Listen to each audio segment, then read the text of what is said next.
In this video, we're going to talk about what the Fair Labor Standards Act is and what it enforces and regulates.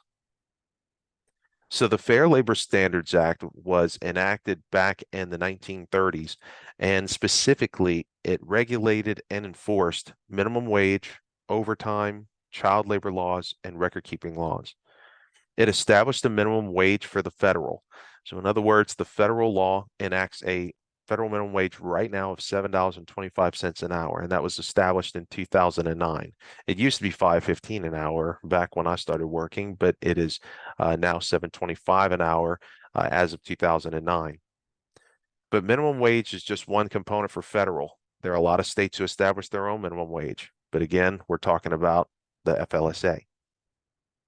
It also established overtime regulations and enforced overtime regulations. So if you are paying non-exempt employees, which is basically all of your tipped employees, your bus boys, your people who are dishwashers, your folks that are at front of house, your hourly employees, they must be paid overtime when they work over 40 hours in a work week.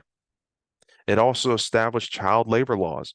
This is a really important component, not one that we've reported on from a you know, issue standpoint, but this is something that is massive because if you're having trouble finding labor, you're going to go look for people who are old enough, at least 14 years of age, to start working.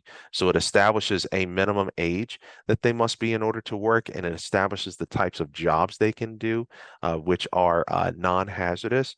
It also establishes the number of hours they can work and the time of day they can work. So it gets pretty involved, but it is something you need to be aware of.